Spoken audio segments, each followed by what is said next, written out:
वज़ीर आज़म इमरान खान साहब से आप बराह रास्त बात करेंगे। टेलीफोन नंबर आपकी स्क्रीन पर आ रहा है 051-922-4900। हम आज के इस प्रोग्राम के पहले कॉलर से बात करेंगे। जी अस्सलाम वालेकुम। जी अस्सलाम वालेकुम मिस्टर प्राइम मिनिस्टर साहब। जी वालेकुम सलाम।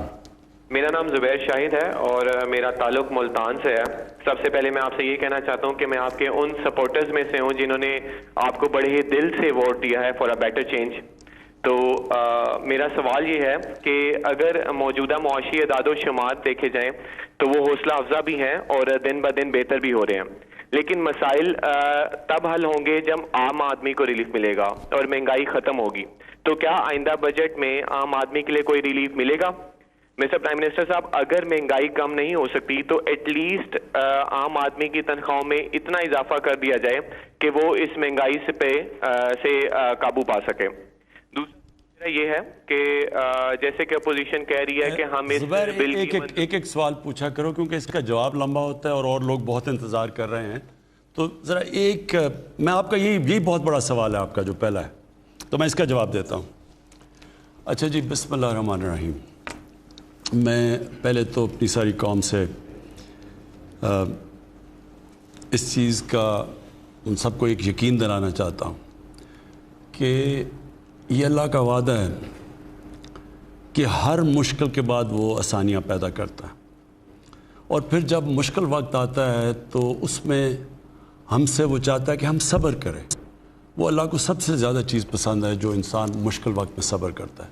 क्योंकि देखिए, मेरी सारी ज़िंदगी स्ट्रगल में गुजरी है। क्रिकेट 18 साल की उम्र से पहली दफ़ा क्रिकेट पहले पहुंचने के लिए पाकिस्तान टीम के अंदर, फिर उस टीम के अंदर जगह बनाने के लिए, फिर ऊपर जाने के लिए, और फिर जब आप स्ट्रगल करें, मुकाबला करते हैं, तो उसमें एक चीज़ आपने याद रखनी है, ज़िंदगी ऊंच नीच का नाम है। कभी ज़िंदगी के अंदर कोई आज पहले दिन उठा नहीं और एकदम कामयाब नहीं हुआ। ये फेरी टेल्स में हो जाता है, ये ड्रीम्स में हो जाता है, ख्वाब में हो जाता है, लेकिन असल ज़िंदगी वो होती है जो आप थोड़ी स्ट्रगल करके ऊपर जाते हैं, मुश्किल वक्त आता है, फिर आप नीचे आते हैं, फिर आप सीखते हैं, जायज़ा लेते हैं क्या मैंने गलती की, मेहनत करते हैं, फिर इंसान ऊपर जाता है। जो मुश्किल वक्त में हार मान जाता है वो हार जाता है, जो मुश्किल वक्त से सीखता है, मेहनत करता है, वो और मजबूत होकर ऊपर आ जाता है। ये ज़िंदगी का साइकिल है। तो मैं सिर्फ आपको इस चीज़ का कहना चाहता हूँ कि देखें, मुश्किल वक्त पे गवर्नमेंट मिली, ये आप कोई भी इंडिपेंडेंट लोगों से पूछ लें कि कभी किसी गवर्नमेंट को इतने मसले मसाइल मिले जो हमारी गवर्नमेंट को 2018 में मिले। मैं आपको कह रहा हूँ नहीं मिले। ना कभी इतना बड़ा खसारा मिला एक्सटर्नल, यानी जिसको करंट अकाउंट कहते हैं, ना कभी इतना बड़ा खसारा मिला इंटरनल जो फिस्कल डेफिसिट है, और उसके अलावा जो कर्ज़ों का बोझ पड़ा हुआ था, बैरूनी भी अंदरूनी भी, और पड़ा हुआ है अभी भी। तो उसके अंदर जिस तरह हमें ये किश्ती को ले जाना पड़ा, ये बड़ा मुश्किल काम था, लेकिन इसमें अवाम को एक मुश्किल वक्त से गुजरना पड़ना था। देखिए ना, एक घर है, मेरे पर कर्जे चढ़ जाते हैं, मैं अपने कर्ज़ों की किस्तें भी देनी है, कभी कोई बिजली का बिल मांगने आ रहा है, कभी कोई किराया मांगने आ रहा है, कभी कोई स्कूल फीस मांगने आ रहा है, तो मैंने वो कर्जे भी देने हैं, उसके बाद मैंने घर भी चलाना है। तो क्या करूँगा मैं अपने खर्चे कम करूँगा, मैं बच्चों को अच्छे महंगे स्कूल से दूसरे स्कूल में लेके आऊँगा जिसमें कम फीस है, मैं गोश्त की जगह दाल खाना शुरू कर दूँगा। मुझे खर्चे तो कम करने हैं ना, क्योंकि मैंने कर्जे देने हैं। तो लिहाजा जब तक मेरी आमदनी नहीं बढ़ती, मुझे वो मुश्किल वक्त से गुजरना है। तो मैं पहले दिन से अपनी कौम को कहा था कि हमें एक मुश्किल वक्त से गुजरना पड़ेगा। जब एक मुल्क बैंकरप्ट हो जाए तो उसको अपने आप को उठाने के लिए टाइम चाहिए।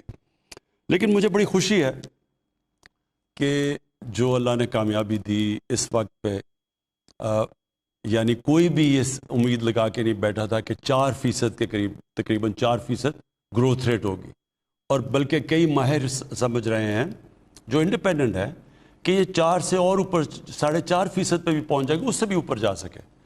तो इसका मतलब कि जो हम सोच रहे थे और हमारे मुखालिफ ख़ास तौर पे सोच रहे थे, उससे बहुत तेज़ी से ऊपर गए हम। उसकी कई वजूहात हैं, वो मैं बाद में तफसील से आपको बताता रहूँगा कि क्या क्या हमने कदम उठाए।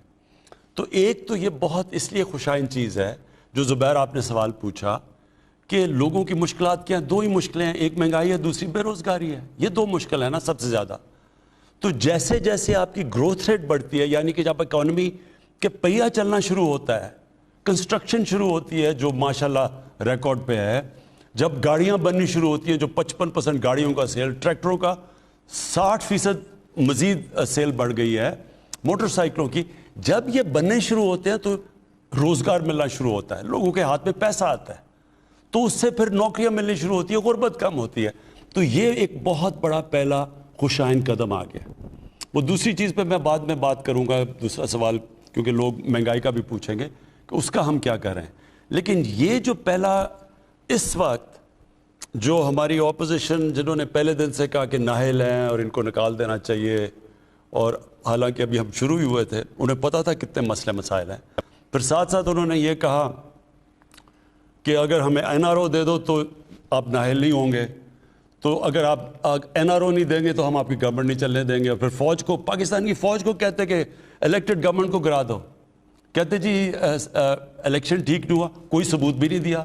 ہم نے جب کہا تھا پچھلا الیکشن ٹھیک نہیں، تو ہم نے 4 حلقوں کے باقاعدہ کام کر کے بتایا کہ ان 4 حلقوں میں دھاندلی ہوئی تھی جو چنے تھے.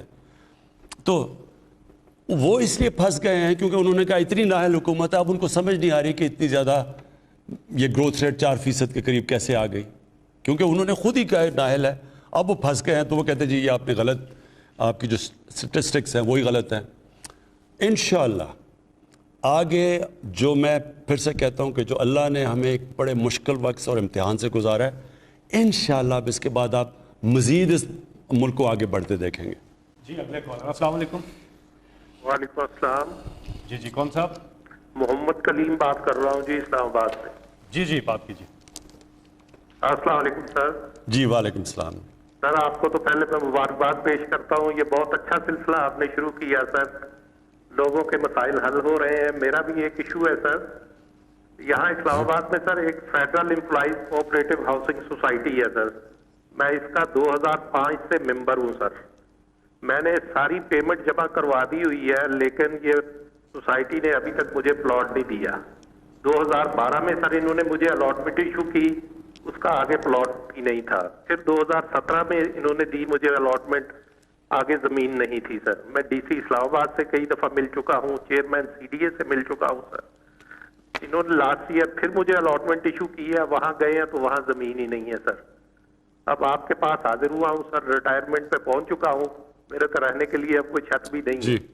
جی میں پہلے تو کہوں کہ پاکستان میں ہم پہلی دفعہ ایک کام کرنے لگے ہیں. ہم نے ایک بورڈ بنایا ہے جو فیصلہ کرے گا کہ اتنی زیادہ جو ہاؤسنگ سوسائٹیز بن چکی ہیں ان میں سے کون سی لیگل ہیں. یہ سب ویب سائٹ کے اوپر آئے گی تاکہ لوگوں سے دھوکہ نہ ہو.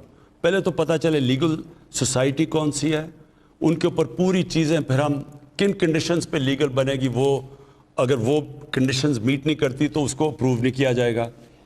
پھر ان میں اور جو مختلف قسم کی سوسائٹیز ہیں، کئی ایلیگل ہیں وہ بند کر دیں گے، جو کہ ابھی کام تھوڑا سا شروع ہوا ہے. کئی سوسائٹیز انلیگل بن گئی ہیں لیکن انہوں نے اتنے زیادہ پلاٹ بیچ دیے ہیں کہ وہ اب لوگ وہاں رہنا شروع کر دیے ہیں. تو اس کے لیے ایک اور نظام لے کے آ رہے ہیں. کہنے کا مقصد یہ ہے، جسٹس عظمت جو ہمارے سپریم کورٹ کے چیف جسٹس تھے، ان کے نیچے ہم نے اب ایک کمیٹی بنائی ہے جو باقاعدہ کیٹیگرائز کر رہی ہے. تو آگے سے تاکہ یہ جو حالات نہ ہوں کہ لوگوں کی زمینیں بیچ دیتے ہیں اور ان کے پاس پلاٹس نہیں ہوتے اور پھر پیسے لے کے باہر بھاگ جاتے ہیں، تو اس کو اوائڈ کرنے کے لیے اب اس کے اوپر پورا کریک ڈاؤن کر رہے ہیں. جو جہاں تک آپ کا ایشو ہے میں نے یہاں نوٹ کروا دیا ہے ہمارے ملٹری سیکرٹری کو، اور انشاءاللہ ہم آپ کو اس کو رسپانس دیں گے بعد میں.